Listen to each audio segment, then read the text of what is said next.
Buenas tardes. Vamos a volver a las clases teóricas, empezando el segundo módulo se refiere a flujos compresibles. ¿Sí?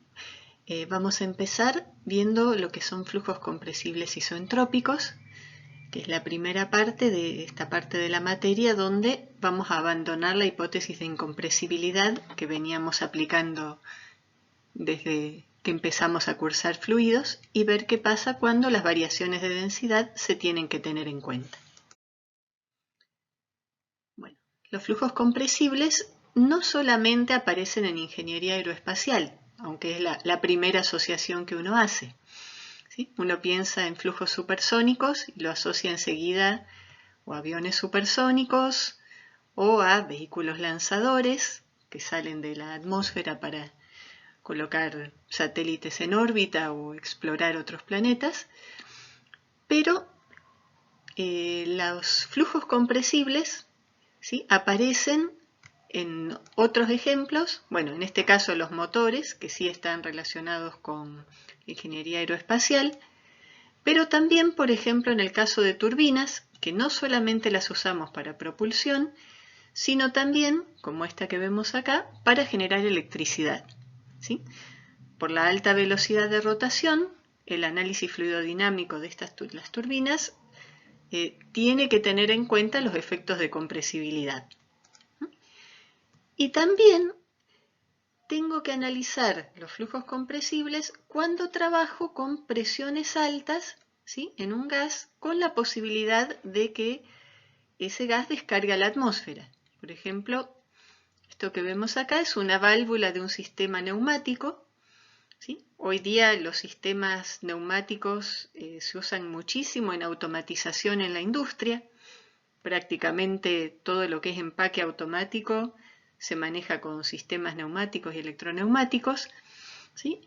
Y muchas aplicaciones en herramientas donde yo no quiero tener la posibilidad de generar chispas por seguridad, entonces puedo usar sistemas neumáticos también como una fuente motriz para ese tipo de herramientas.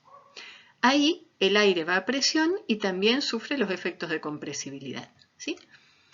Otro ejemplo pueden ser las válvulas de venteo, cuando yo tengo que controlar la presión de un gas e impedir que supere cierto valor. Generalmente, si yo estoy trabajando con muy alta presión, cuando ese gas se ventea a la atmósfera, también se va a ventear en un régimen que puede llegar a ser supersónico y seguro lo voy a tener que estudiar con un modelo de flujos compresibles. ¿Sí? Así que si bien tenemos toda la aerodinámica supersónica como un campo de aplicación y toda la teoría de motores cohete y motores a reacción, también tenemos muchas aplicaciones industriales donde podemos usar esta teoría, que de hecho se desarrolló, la mayoría de las cosas que vamos a ver, mucho antes del inicio de la era de la aeronáutica. ¿Sí? Las teorías para flujos compresibles se desarrollaron sobre todo en el siglo XIX durante la Revolución Industrial para analizar el transporte de vapor, cuando se empezó a usar el vapor como fuerza motriz para lo que eran las máquinas industriales. ¿Sí? Así que no estamos limitados solamente a lo que es flujos, movimiento de vehículos supersónicos, sino que esto tiene muchas más aplicaciones. Bueno, decíamos que uno de los criterios para considerar que un flujo sea compresible, o mejor dicho, que sea incompresible, era que su velocidad fuera mucho menor que la velocidad del sonido. ¿Sí? Entonces, la pregunta es, ¿cómo calculamos la velocidad del sonido para un medio continuo? En particular nos interesa para fluidos, pero sabemos que el sonido también se propaga en sólidos. Entonces, para ver cómo podemos calcularla, vamos a hacer un análisis de un sistema donde tenemos, en este caso lo vamos a hacer para un fluido, pero el análisis sería esencialmente el mismo para alguna otra sustancia. Tenemos un tubo largo con un pistón en la punta. ¿Sí? El fluido está inicialmente en reposo y en un instante dado, este pistón comienza a moverse con una velocidad delta V. ¿Sí? Al moverse, el fluido contenido en el caño se comprime, entonces mi presión va a aumentar, un delta P, la temperatura aumentará un delta T y la densidad aumenta un delta ρ. ¿Qué pasa? Cuando yo empiezo a mover el pistón, el fluido no se comprime instantáneamente en todo el caño. ¿Sí? No es que yo lo muevo en una punta y en la otra punta 10 kilómetros, instantáneamente se empieza a mover. Esta compresión se propaga a lo largo del fluido mediante una onda de compresión. ¿Sí? Igual que un resorte, si yo comprimo en una punta, se genera esa onda a través del resorte que la va propagando todo a lo largo, pero hasta que no llega esa onda con la información de que acá el fluido se está moviendo y se está comprimiendo, el fluido que tengo acá sigue en las mismas condiciones iniciales. ¿Sí? Es decir, solamente en un caso ideal hipotético que realmente no existe, de un fluido perfectamente incompresible, un cambio de las condiciones de un extremo se propagaría instantáneamente en todo el dominio. Lo que siempre ocurre es que hay algo de compresibilidad, entonces si yo empujo al fluido de este lado, genero una onda que me va empujando el fluido a medida que se propaga durante toda la longitud. Bueno, acá escribo un poco lo que acabo de contar. Esta onda, ¿sí?, que es la que queremos analizar, va a viajar con una velocidad que vamos a llamar W, W de wave. ¿Sí? Está claro que la onda no transporta fluido. La onda transporta solamente el delta P, el delta V, delta T y delta ρ que se producen en el fluido. ¿Sí? Es decir, no hay partículas materiales que estén viajando con esta velocidad, sino que lo que viaja con esta velocidad es la variación de presión, velocidad y otras propiedades del flujo. Antes que pase la onda, acá no tengo ningún cambio, todo sigue como estaba antes que yo comprimiera el pistón. Después que pasó la onda, esta velocidad, presión y temperatura sufren este incremento.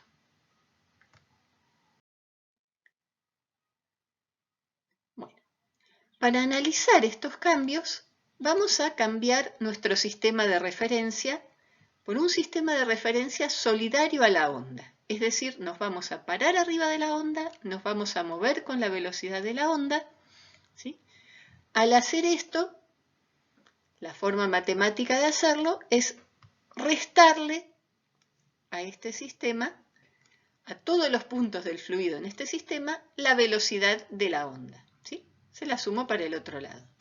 Entonces, si yo estoy parada arriba de la onda, yo veo que mi onda está quieta. El fluido que estaba quieto, ahora lo veo venir con la velocidad W. ¿Sí? Si yo estoy acá arriba, veo que mi onda para mí está quieta y este fluido lo veo que se acerca hacia mí con la velocidad que yo traía en este sistema. Así que tengo, parada en la onda, veo un flujo que viene hacia mí a velocidad W y se aleja de mí a una velocidad que es W menos el delta V que se mueve en la misma dirección que yo. ¿Sí? Es decir, las velocidades relativas a esta onda del fluido van a ser W y W menos delta V. La presión, temperatura y densidad no dependen de la velocidad, así que no sufren ningún cambio. Estas siguen siendo PT y ρ y acá sigo teniendo presión, temperatura y densidad aumentadas. ¿Sí? Lo bueno de hacer este cambio de sistema de referencia es que ahora en este sistema mi onda es estacionaria, ¿sí?, y todo este flujo es estacionario. En este sistema de referencia yo veo los cambios que se producen en el tiempo. En cambio acá, si yo estoy parada arriba de la onda, siempre veo fluido que viene con la misma velocidad, presión y temperatura y que sale con otra presión, otra temperatura, otra densidad. Así que esa es la ventaja de tener este sistema solidario a la onda. Entonces, para analizar cómo se relacionan la velocidad de la onda con los cambios en la presión, temperatura y densidad, voy a hacer un volumen de control, ¿sí?, que envuelva a esta onda que es la que me produce los cambios.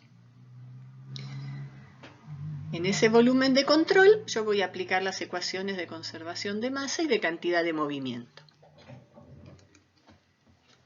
Entonces, si aplico conservación de masa, veo que tengo una entrada por esta cara, una salida por esta cara, ¿sí?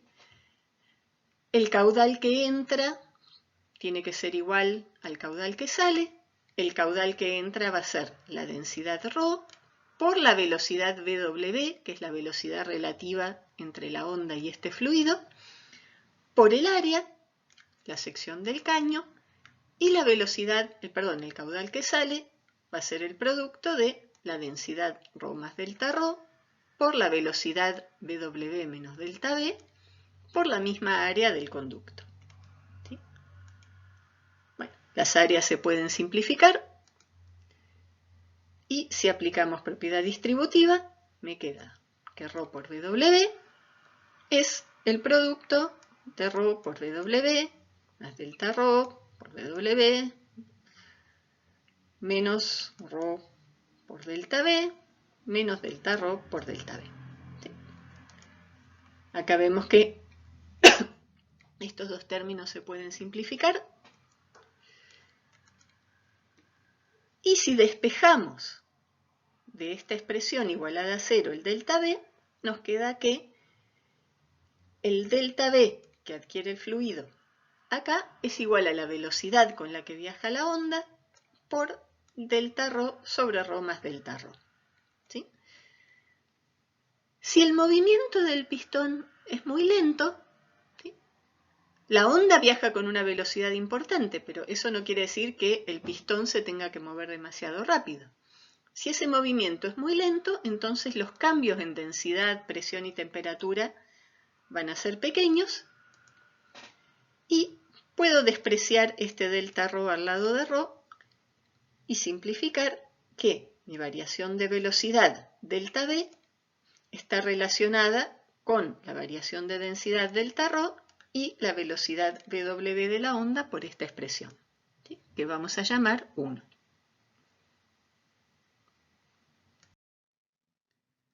Bueno, acá tengo el volumen de control que estaba analizando y ahora vamos a ver la ecuación de variación de cantidad de movimiento, ¿sí? Esta ecuación es la segunda ley de Newton.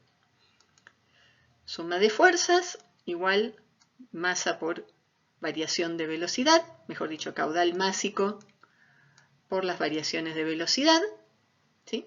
El caudal másico es constante. Y las fuerzas que me actúan en este volumen de control, voy a tomar como dirección X positiva la dirección de la velocidad del fluido, así que mi X positivo va a ir de derecha a izquierda. Y ahí vemos que yo tengo sobre esta cara la fuerza de presión, P por A, sobre esta cara restando P más delta P por el área del conducto, ¿sí? Este espesor va a ser muy pequeñito y vamos a despreciar cualquier efecto de fricción que pueda aparecer acá. Así que si solo considero fuerzas de presión, esta es la resultante de fuerzas que yo tengo en mi volumen de control. El caudal M punto va a ser ρ por W por área, tomo el caudal que entra, que va a ser igual al que sale, y la variación de velocidad va a ser W menos delta V en la salida menos la velocidad de la entrada, que es W. ¿Sí? Simplifico las áreas, simplifico las presiones. Tendría que simplificar aquí también las velocidades. Y me queda que delta P va a ser ρ por W por delta V. Así que aquí tengo una relación de la variación de velocidad que me impone el pistón, ahora con la variación de presión que sufre el fluido. ¿Sí?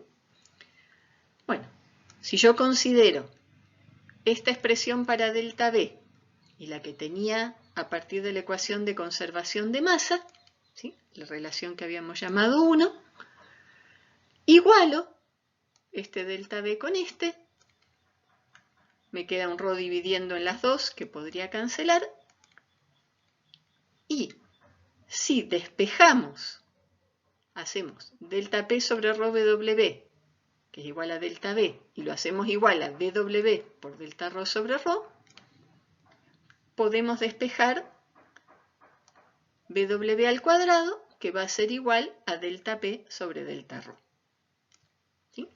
Es decir, de la ecuación de conservación de cantidad de movimiento y de la de conservación de masa, llegamos a esta relación de la velocidad de la onda como el cociente entre la variación de presión y la variación de densidad.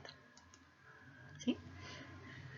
De nuevo, si consideramos que estas variaciones son pequeñas porque el pistón se mueve muy despacito, entonces podemos tomar el límite para el delta que tiende a 0 y especificar que la velocidad de la onda al cuadrado va a ser igual a dp a dρ. ¿Sí? Ahora, si estas variaciones son tan pequeñas, el flujo, ¿sí?, esta compresión que sufre el flujo, por un lado va a ser adiabática porque esa compresión la sufre al atravesar esta onda que viaja muy rápido, así que no tiene tiempo de intercambiar calor. Y por otro, si es pequeña, va a ser una compresión reversible. ¿Sí? ¿Qué quiere decir?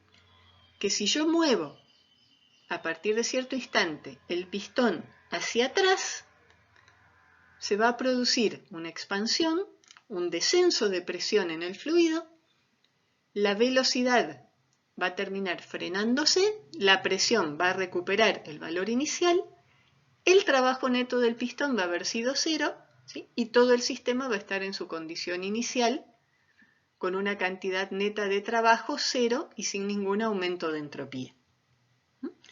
Entonces, esa pequeña compresión que se aplica al fluido es una compresión adiabática, porque en el momento en que yo paso de este estado P a P más delta P,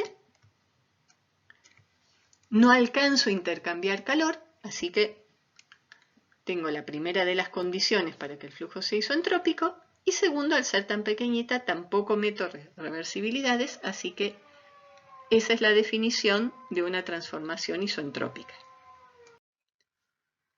Así es que llegamos a la expresión de la velocidad del sonido, que nosotros vamos a usar la letra C para nombrar, ¿sí?, a diferencia de White, que usa la A. Esta es la nomenclatura que usan el libro de Sadi y de Shapiro, que son específicos de flujos compresibles. Y nuestra velocidad del sonido al cuadrado va a ser igual a la derivada de la presión con respecto a la densidad en condiciones isoentrópicas. ¿Sí? Y esta expresión es válida para cualquier medio continuo, no solo para gases, no solo para líquidos y fluidos en general, sino también para sólidos. ¿Sí? Es la velocidad de propagación de un pulso diferencial de presión en condiciones isoentrópicas. El sonido es un pulso de presión o un campo de presiones de muy baja intensidad comparado con las presiones que puede sufrir un gas o cualquier otro medio, ¿sí? Así que todo el mundo, en vez de decirle velocidad de propagación de un pulso de presiones, le llama a esta velocidad C velocidad del sonido. Pero técnicamente es esto, es a qué velocidad viaja en un medio un pulso de presión. ¿Sí? Acá vemos velocidades del sonido para una atmósfera y 15,5 grados para distintos gases, líquidos y sólidos, ¿sí? Vemos que en los gases más livianos tienen velocidades del sonido más altas, ¿sí? Como el helio o el hidrógeno. La velocidad del sonido en el aire a 15 grados es más o menos 340 metros por segundo. En los líquidos ya tenemos velocidades más altas, del orden de entre 1000 y 2000 metros por segundo, ¿sí? Recuerden, ya estamos en 5000, 6000 kilómetros por hora. Y en los sólidos, digamos, por la interacción molecular mucho mayor que tienen con respecto a los fluidos, bueno, las velocidades del sonido son todavía mayores que en los líquidos, ¿sí? Así que en cualquier medio que yo quiera, este valor que tengo acá es la velocidad con la que se propaga una onda de presión, ¿sí? De presión diferencial.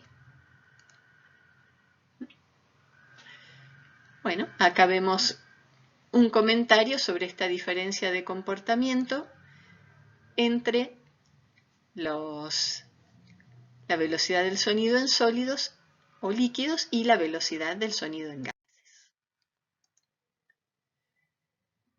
Si bien vamos a concentrarnos en la materia en los efectos de compresibilidad en gases, vamos a trabajar con la hipótesis de gases perfectos, ¿sí? No quería dejar pasar esta clase sin comentar un efecto de compresibilidad en líquidos que suele aparecer en la industria y que es muy peligroso desde el punto de vista de la seguridad, que es lo que se llama golpe de Ariete, ¿sí? El golpe de Ariete es una onda de presión que se produce en un fluido, se produce tanto en gases como en líquidos, pero en líquidos es más destructiva, ¿sí? Que ocurre cuando de repente cambian las condiciones del flujo aguas abajo, ¿sí? Por ejemplo, si yo tengo un flujo en un caño y cierro de golpe una válvula, ¿sí? La presión sube en el lugar donde el fluido se tiene que detener de golpe y viaja una onda de presión aguas arriba, ¿sí?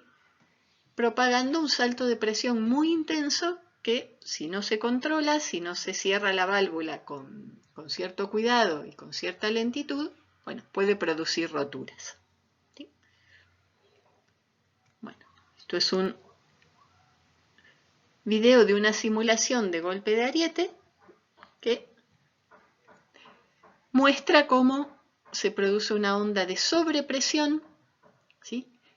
Esa onda vuelve como una onda de expansión cuando la presión baja en azul.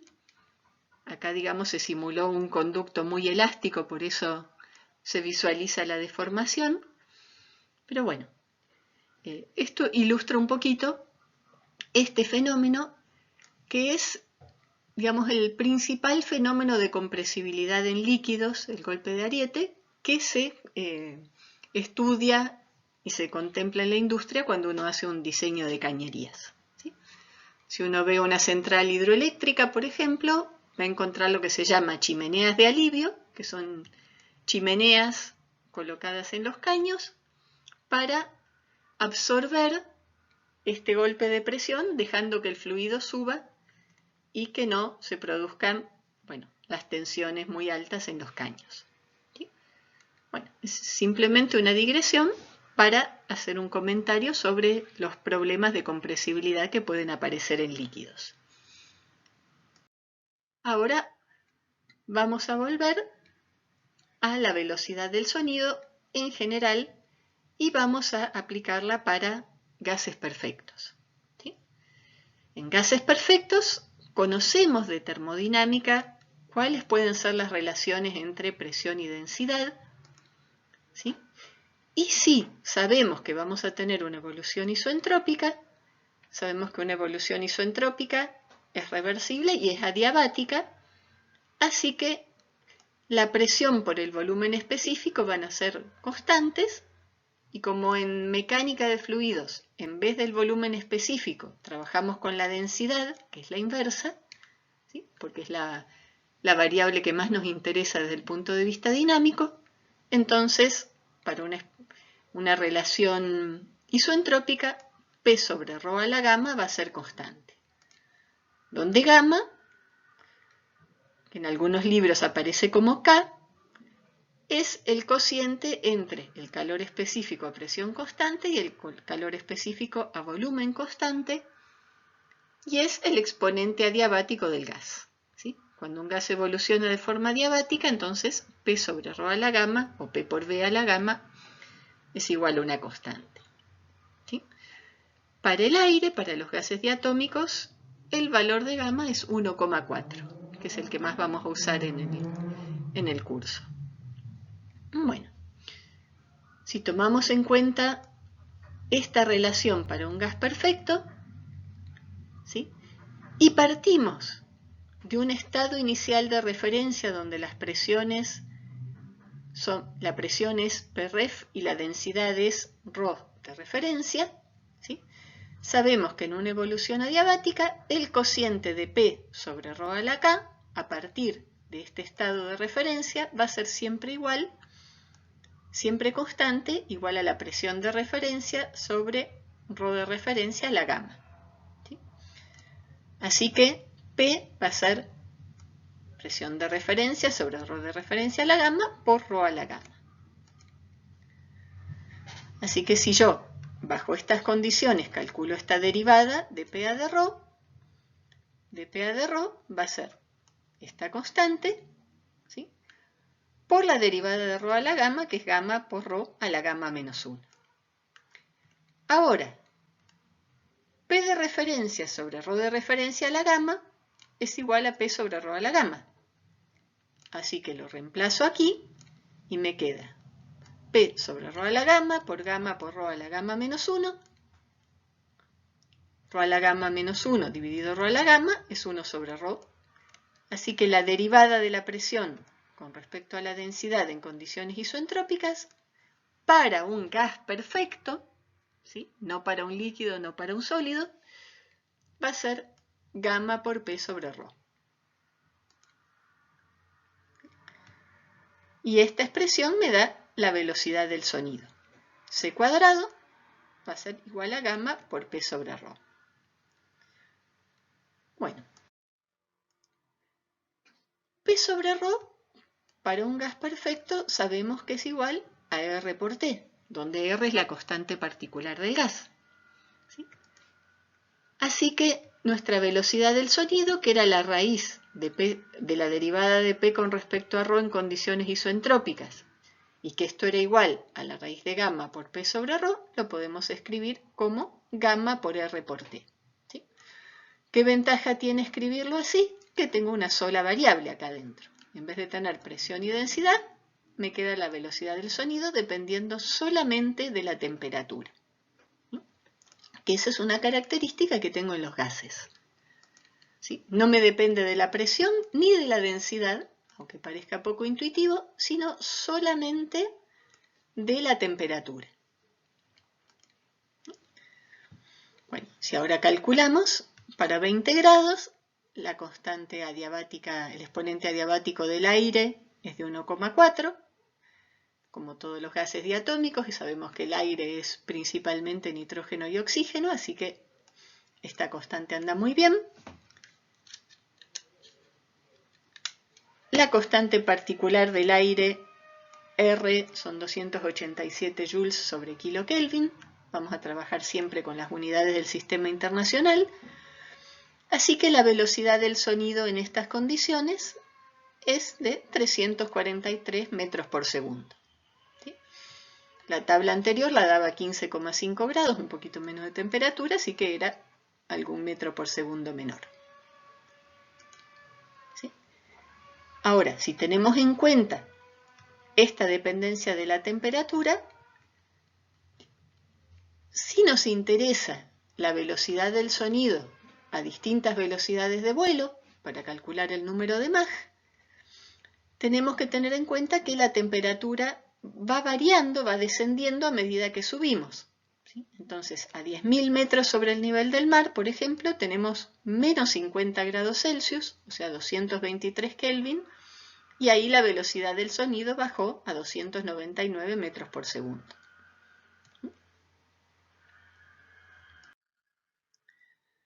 Bueno, vamos a ver ahora el número de Mach,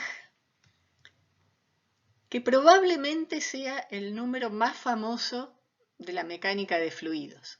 O sea, mucho antes de conocer el número de Reynolds, yo por lo menos desde que era chica conocía el número de Mach. Gracias a esto. ¿Los instrumentos están en orden? ¿Cambio? Los instrumentos están en orden, control. Cambio. El hombre nuclear. Cohete, cambio. Enterado, control. Cambio. Presión y velocidad normales. Con la actuación estelar de Lee Majors. Y aceleración, cambio. Aumentaré velocidad a Mach 3. Cambio. Control de tierra, tengo problemas. No responden los datos. Y Richard Anderson.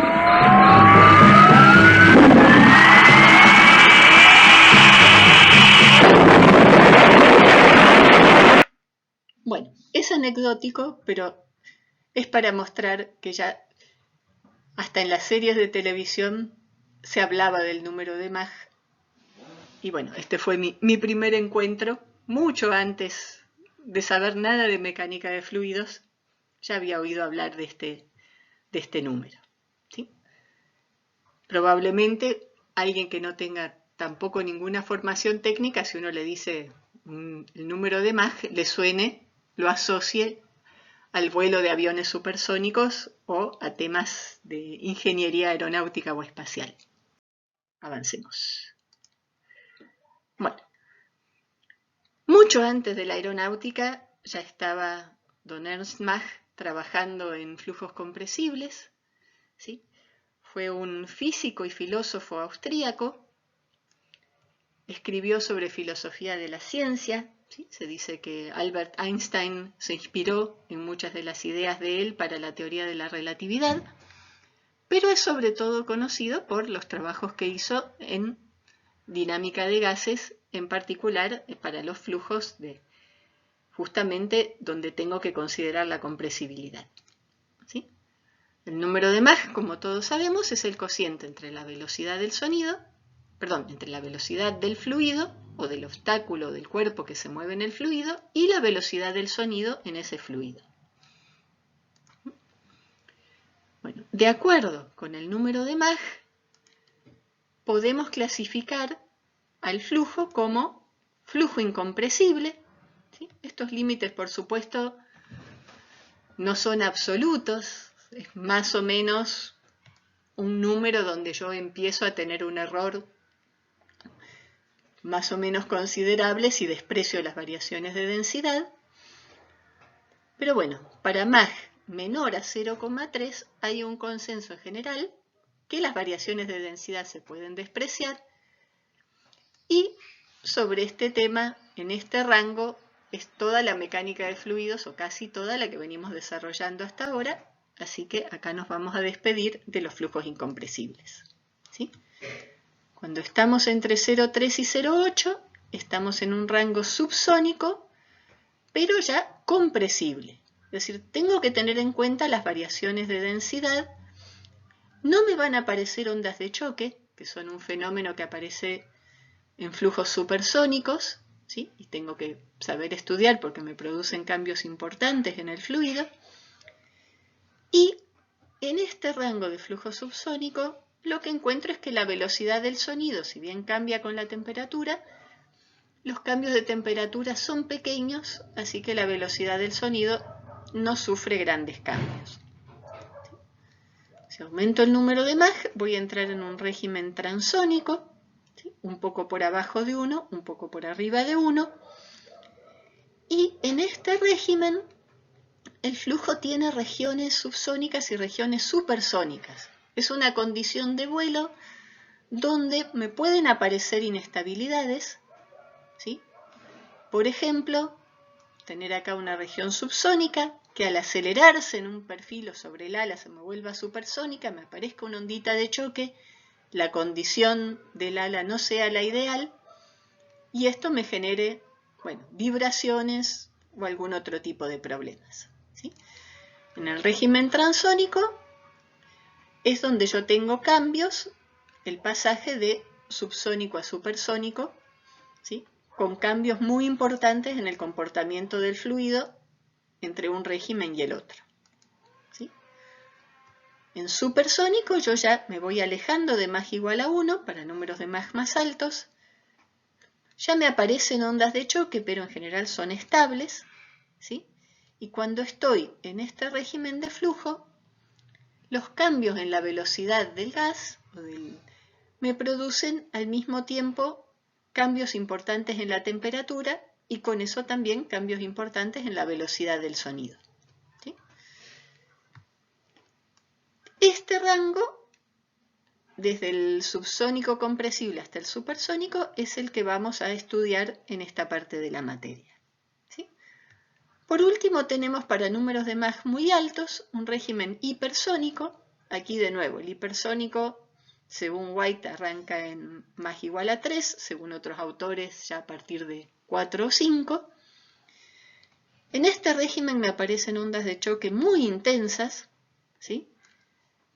La velocidad del sonido cambia sobre todo por los cambios en temperatura que se producen en el gas cuando se acelera o se frena, ¿sí? Y bueno, este régimen lo encontramos ya cuando estamos muy arriba en la atmósfera, en condiciones ya de vacío, con temperaturas muy bajas, entonces no necesito una velocidad extraordinaria para alcanzar un número de Mach muy alto, o cuando un gas se expande hasta muy bajas presiones, con lo cual también alcanza bajas temperaturas, ¿sí? Y por eso la velocidad del sonido baja y alcanzo de nuevo un número de Mach muy alto sin necesidad de ir demasiado rápido, ¿sí? Bueno, esto, digamos, es una clasificación más o menos general que se hace de los flujos y sus comportamientos según el valor del número de Mach. Vamos a ver qué pasa ahora en el espacio. Nosotros vimos, para definir la velocidad del sonido, cómo se propagaba una perturbación con una onda plana viajando en un conducto que podíamos considerar 1D. Ahora, ¿qué pasa si yo tengo una fuente de perturbaciones en el espacio? ¿Sí? Tengo un punto que produce sonido, o que produce ondas de presión, y estas ondas se propagan en todas las direcciones del espacio. Bueno.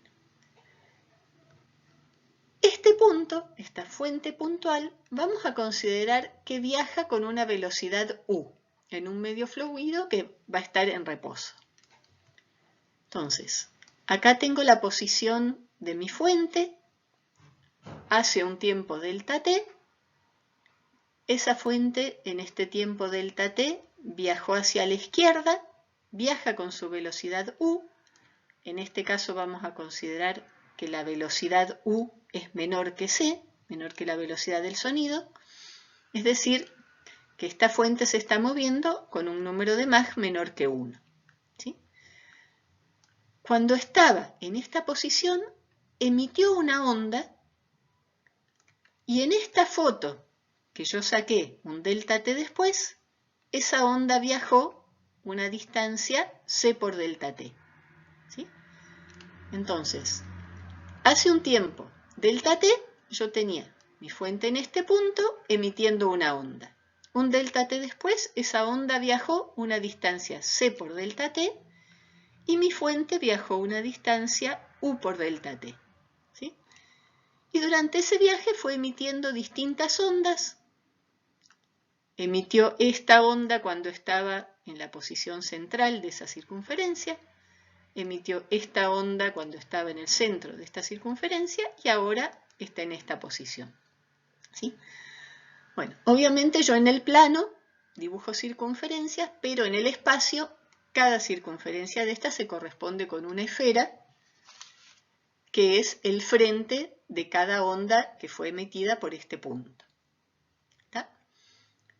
Bueno, cuando mi fuente puntual viaja con una velocidad que es menor que la velocidad del sonido, este es el patrón de ondas que se observa. ¿sí? Vemos que las ondas se juntan en la dirección del movimiento y se alejan en la dirección opuesta, y esto ustedes lo conocen de la física y se llama efecto Doppler, ¿sí? Cuando yo tengo una fuente emisora de sonido en movimiento, ese sonido lo escucho con frecuencias más altas cuando la fuente se acerca y más bajas cuando la fuente se aleja, ¿sí? Todos oímos pasar un auto, como cambia el ruido, que hace brum cuando se aleja. Bueno, efecto Doppler. Ahora, si esta onda viaja con la misma velocidad, si el punto viaja con la misma velocidad del sonido, es decir, con la misma velocidad con la que viajan las ondas, ¿sí? Cuando llega la fuente emisora a este punto, llega al mismo tiempo que la onda que emitió cuando estaba en el punto inicial, ¿sí? Es decir, en este instante emitió la onda que en un delta t recorrió esta distancia y alcanzó todos los puntos de esta circunferencia, ¿sí? En este instante emitió la onda que alcanzó todos estos puntos. En este instante emitió esta onda y en el instante actual todas esas ondas alcanzan el mismo punto que alcanza la fuente emisora, ¿sí? Es decir, si yo viajo a la velocidad del sonido, viajo a la misma velocidad que las ondas, ¿sí? Y las ondas que yo genero están siempre viajando en el mismo punto que yo, ¿sí? Las ondas no van delante mío, sino que van conmigo, ¿sí? Y todas las ondas que yo voy emitiendo se juntan en un frente de onda, ¿sí? Que viaja con la misma velocidad que me estoy moviendo yo. Este es el patrón de ondas cuando mi fuente se mueve con la velocidad del sonido, es decir, cuando el número de Mach es igual a 1. ¿Sí? Y finalmente, si la fuente se mueve a una velocidad mayor que la del sonido, ¿sí?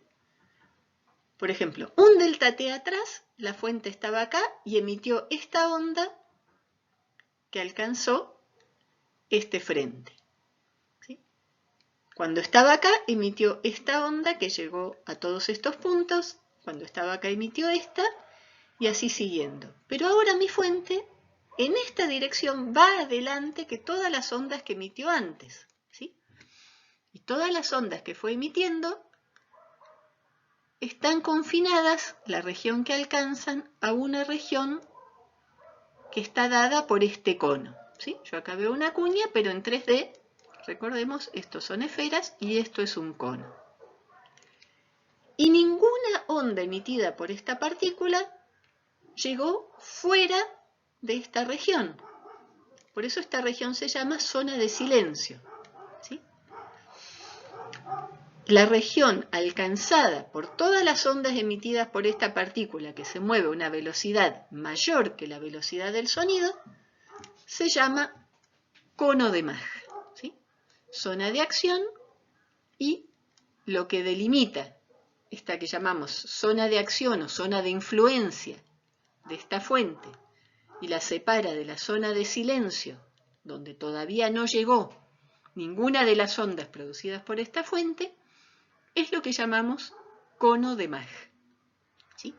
Una superficie cónica que separa la zona donde la perturbación emitida por esta fuente se puede sentir de aquella zona donde todavía esta fuente no se siente, donde las perturbaciones de presión no han llegado todavía, ¿sí? Este patrón, este comportamiento de las ondas solamente aparece cuando la fuente emisora se mueve a una velocidad mayor que la de la velocidad del sonido. Es decir, cuando el número de Mach es mayor que 1. ¿Sí? Bueno, al ángulo que forma el cono de Mach con la dirección del movimiento, vamos a llamarlo alfa, ¿sí? White lo llama mu, Nosotros vamos a seguir, como dijimos, la nomenclatura de Shapiro. Y si vemos acá esta geometría, vemos que la propagación de la onda, ¿sí?, el radio de la esfera que alcanza la onda, que viajó c por delta t, va a ser perpendicular al cono de Mach, y la distancia recorrida por la partícula, que es u por delta t, me da la hipotenusa de este triángulo, ¿sí? Yo acá tengo un triángulo rectángulo. Este cateto mide c por delta t, la hipotenusa mide u por delta t. Entonces, para este ángulo, ¿sí?, el ángulo del cono de Mach, el seno del ángulo va a ser c por delta t dividido u por delta t, ¿sí? Se me van los delta t, así que el seno del ángulo está dado por el cociente entre la velocidad del sonido y la velocidad de la fuente emisora, y c sobre u es 1 sobre el número de Mach, ¿sí?, la inversa del número de Mach. Así que acá vemos una diferencia fundamental entre los flujos subsónicos o los movimientos subsónicos y los movimientos supersónicos. Si yo tengo una partícula que se mueve en un régimen subsónico, ¿sí?, la perturbación ocupa todo el dominio de fluido, ¿sí? Las ondas que genera esta partícula van a sentirse, van a percibirse en todo el dominio del fluido, tanto adelante como atrás, ¿sí? Por eso, cuando viene un auto, yo lo veo venir y lo oigo, porque ese auto viene a una velocidad subsónica, ¿sí? En cambio, si yo tengo una partícula moviéndose a velocidades supersónicas, ¿sí?, imaginémonos que yo veo venir un avión supersónico, lo voy a ver venir, pero no lo voy a oír, ¿sí? No voy a oírlo hasta que el cono de Mach que genera ese avión pase por el punto donde yo estoy. Y recién ahí voy a sentir las perturbaciones de presión que produce ese avión en el entorno, ¿sí? Así que tenemos esta definición, el cono de Mach, que es la región alcanzada por las perturbaciones producidas por la fuente emisora de ondas de presión, y solamente aparece si la fuente se mueve a velocidades supersónicas o, en el caso límite, a velocidad sónica, ¿sí? Cuando Mach vale 1, el seno de alfa es 1, me da que alfa es 90, ¿sí? Y este cono de Mach se convierte en realidad en un frente plano, pero que me limita una zona de silencio de este lado y una zona de acción o zona de perturbación del otro lado, ¿sí? Ya cuando el flujo es subsónico, no tengo un ángulo de Mach, sino que la perturbación se siente en todo el campo de fluido.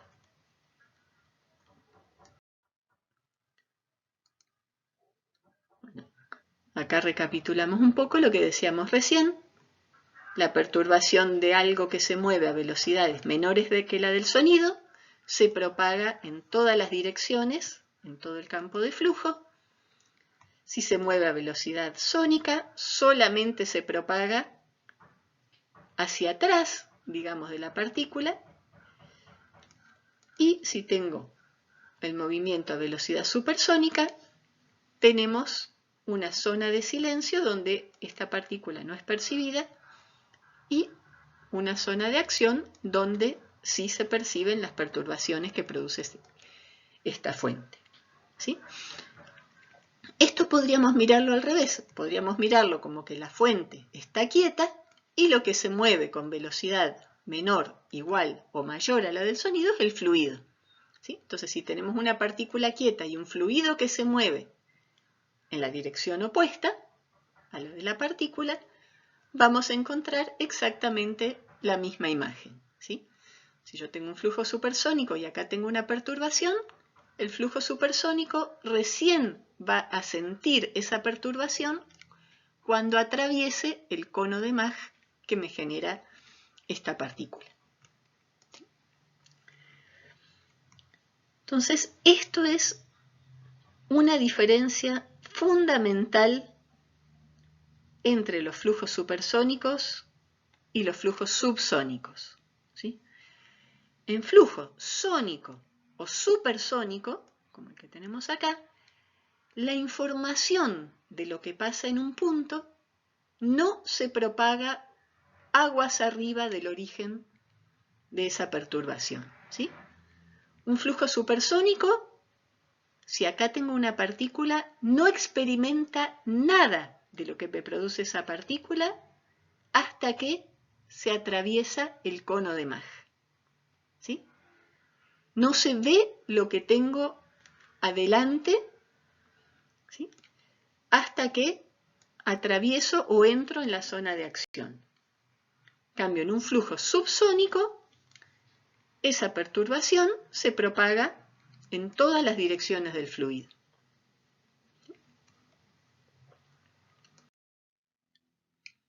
Acá tenemos un ejemplito de cálculo donde vemos un avión supersónico que vuela a 5 kilómetros de altura.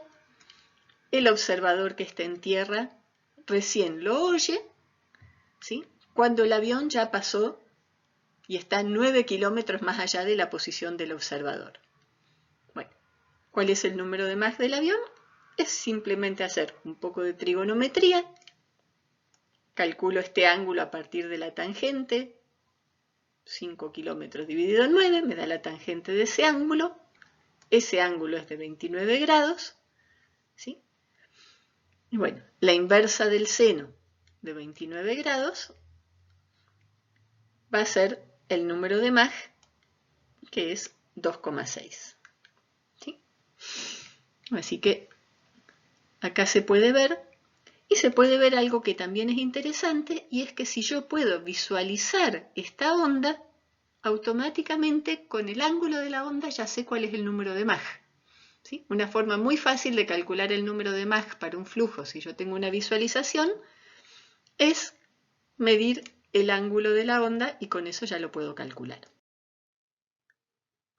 Bueno, llevamos un buen rato, así que podemos hacer una pausita y acá les muestro un videíto donde se puede visualizar para un perfil en régimen transónico, ¿sí? Las onditas de choque que aparecen. Van a ver que el número de Mach de la corriente libre es menor que 1, ¿sí? Así que el flujo en sí que llega al perfil es subsónico, pero sobre el perfil el flujo se acelera y podemos confirmar que se vuelve supersónico al aparecer ondas de choque acá arriba.